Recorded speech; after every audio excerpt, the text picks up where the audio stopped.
కార్తీక దీపం సీరియల్లో చెప్పండి డాడీ, దీప మీ కూతురు ఎలా అయ్యింది?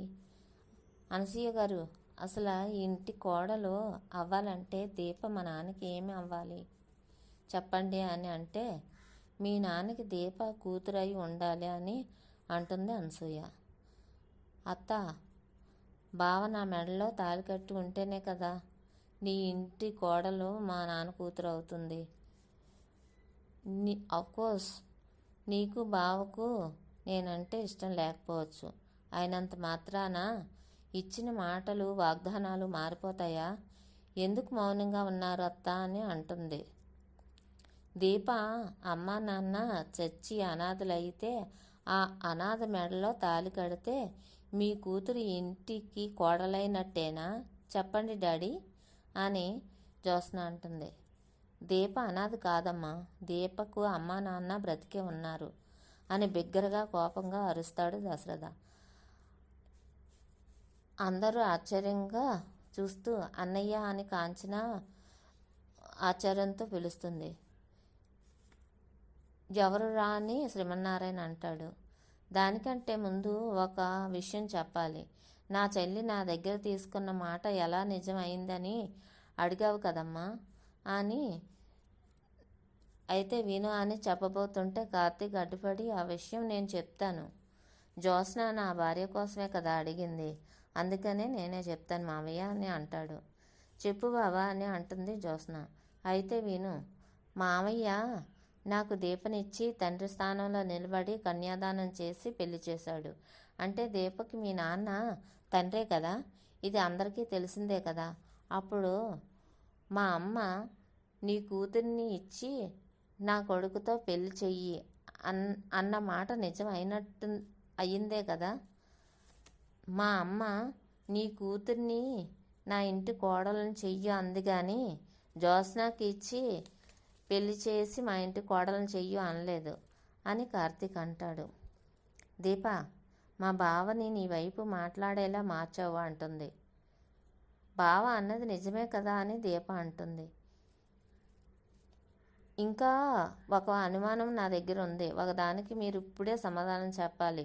నువ్వు చెప్పినా పర్వాలేదు, లేదా మా నాన్న చెప్పినా పర్లేదు అంటుంది జ్యోత్స్న. ఏంటది అంటుంది దీప.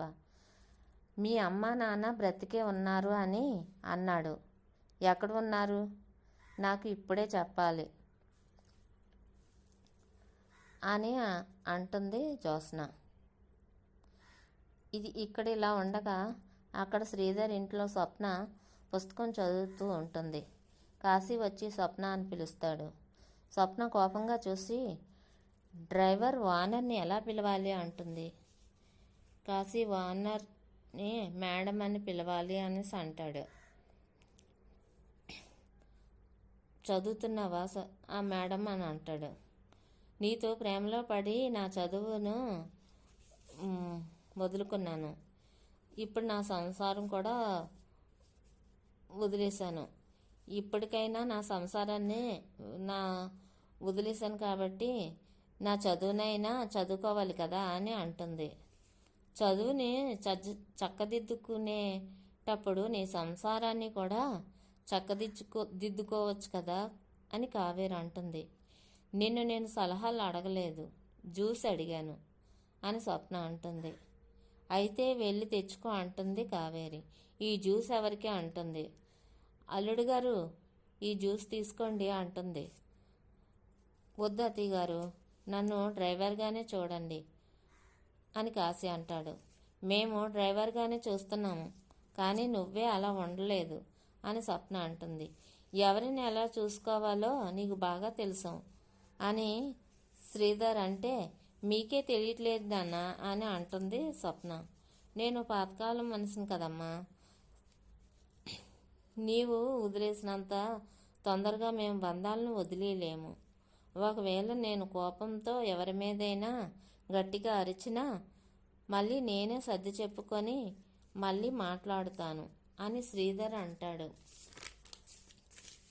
నేను ఒక బిజినెస్ స్టార్ట్ చేస్తాను, 10 మందికి ఉపాధి కల్పిస్తాను నాలాంటి వాళ్ళకి అని అంటుంది స్వప్న. వ్యాపారం అంటే ఎంతో సహనంతో చేయాల్సిన పని, అందులో సగం సహనంతో ఉన్న నీ సంసారం చక్కదిద్దుకునే దానివి అని శ్రీధర్ అంటాడు.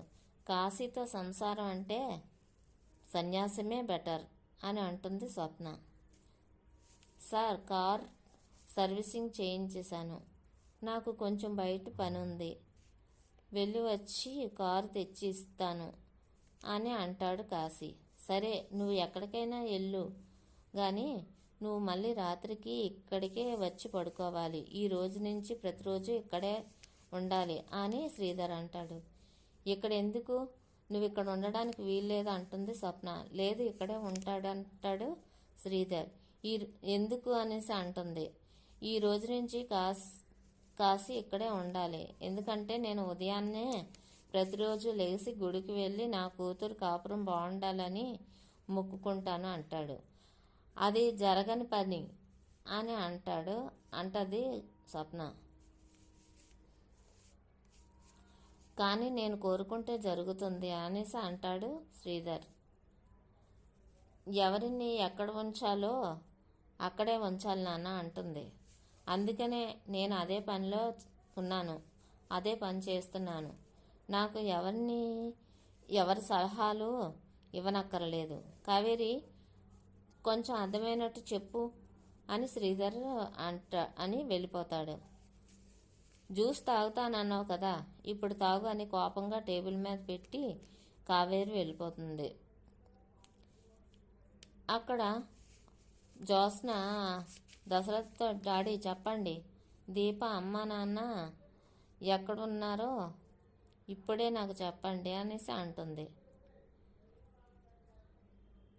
అందుకు దీప అమ్మ నాన్న ఎక్కడో ఒక చోట బ్రతికే ఉంటారు.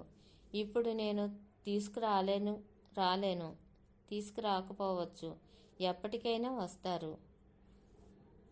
దీప కూడా ఇదే అనుకుంటుంది అంటాడు దశరథ. డాడీ, నువ్వు ఊహించి చెప్పినట్లు లేదు, మీకు నిజం తెలిసినట్లే అంటున్నారు అని మనసులో అనుకొని దీపని పెంచిన తండ్రి బ్రతికి ఉంటే గనక వాళ్ళ అమ్మ నాన్న ఎవరో చెప్పి ఉండేవాడు అని అంటుంది జ్యోత్స్న. అప్పుడు దశరథ, అనసూయ, నీ తమ్ముడు దీప కోసం ఏమైనా చెప్పాడా అమ్మా అంటాడు. నా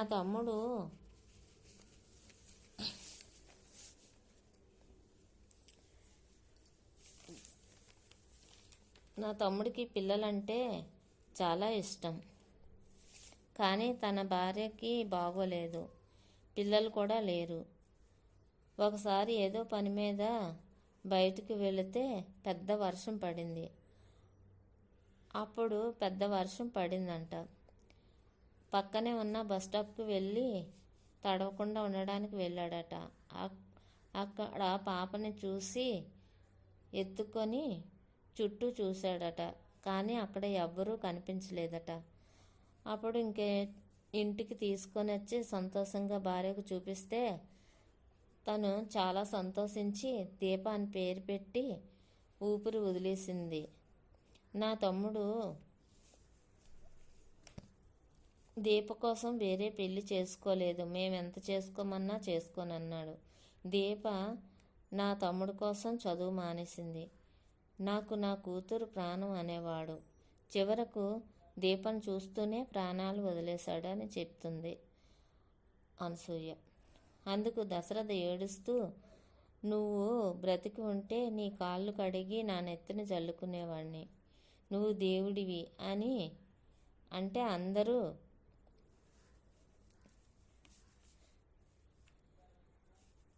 ఆశ్చర్యంగా చూస్తారు. ఇక అనుమానం లేదు, నాన్నకి నిజం తెలిసిపోయిందని మనసులో అనుకుంటుంది జ్యోత్స్న.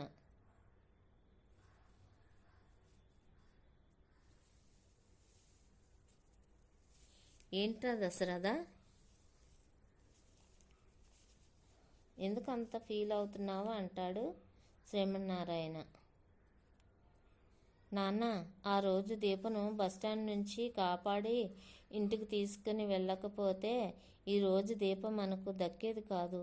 అని దశరథ అంటాడు. ఇది మహర్జాతకురాలు బాబు. ఇది గొప్పింటి బిడ్డ అయి ఉండవచ్చు. వాళ్ళ అమ్మ నాన్న కూడా గొప్ప వాళ్ళే అయి ఉంటారు అని అనసూయ అంటుంది. అవును, నిజమే కదా. ఈ రోజును దీపని నీ తమ్ముడు కాపాడకపోతే ఈ రోజు నా బిడ్డ బ్రతికి ఉండేది కాదు కదా అని ఎమోషనల్ అవుతాడు. మామయ్య, ఎవరో బిడ్డను కుబేరుడు పెంచాడు. దానికి మీరు ఎందుకు ఇంత ఫీల్ అవుతున్నారు? పదండి బయటకు అని ఓదార్చుతూ తీసుకొని బయటకు వెళ్తాడు. జ్యోత్స్న వెళ్ళిపోతుంటే, జ్యోత్స్న ఎందుకు వచ్చావు, ఎందుకు వెళ్తున్నావు అని తాత అడుగుతాడు. నీకోసమే తాత అంటుంది జ్యోత్స్న. అమ్మకి టాబ్లెట్ ఇచ్చే టైం అయ్యింది, అందుకనే వెళ్ళిపోతున్నానని వెళ్ళిపోతుంది. అసలు నా కోసమే వచ్చానన్నది ఏం చెప్పలేదు. ఈ మధ్య జ్యోత్స్న ప్రవర్తన చాలా తేడాగా ఉంది అని గొనుక్కుంటాడు తాత. హాయ్ ముద్దుల తాత అని శౌర్య స్కూల్ నుంచి వచ్చి పలకరిస్తుంది. హాయ్ శౌర్య, రారా అమ్మ, ఎలా ఉన్నావు, ఎలా చదువుతున్నావు అని అడుగుతాడు తాత. ఏదేలా తాత, చదువుతున్నాను అంటుంది. అక్క, దాన్ని లోపలికి తీసుకొని తినడానికి ఏమైనా పెట్టు అని కాంచన అనసూయత అంటే, రావే శౌర్య అని అనసూయ లోపలికి తీసుకొని వెళ్ళిపోతుంది. నాన్న, అన్నయ్య ఏంటి కొత్తగా కనిపిస్తున్నాడు అని కాంచన అంటుంది. అవునమ్మా, దశరథ గుడికి వెళ్ళి వచ్చిన దగ్గర నుండి ఇలానే ఉన్నాడు అని శ్రీమన్నారాయణ అంటాడు. ఏంటి మామయ్య, మీరు ఎంత ఫీల్ అయ్యి దీప నా కూతురే అని చెప్పేసేలా ఉన్నారు. చాలా ప్రాబ్లం అవుతుంది, కంట్రోల్ అవ్వండి మామయ్య అంటాడు. కార్తీక్, కుబేర్ నిజంగానే దేవుడేరా, నా కూతుర్ని కాపాడి ఎంతో ప్రేమతో పెంచాడు, మహారాణిలా చూసుకున్నాడు. కానీ అతను చనిపోయాక భర్త చెడ్డవాడు అవడం వల్ల తన 6 ఏళ్ల కూతుర్ని పట్టుకొని ఎన్నో కష్టాలు పడిందిరా నా కూతురు. ఇప్పుడైనా నా కూతుర్ని కాలు బయట పెట్టకుండా చూసుకోవాలి కదా. నేనే కదా దీప నా కూతురు అని ఎవరికీ చెప్పనని మాట ఇచ్చాను మీకు. ఆ మాటను నేను వెనక్కి తీసుకుంటాను. దీప నా కూతురే అని అందరికీ చెప్పేస్తాను అని దశరథ అంటాడు.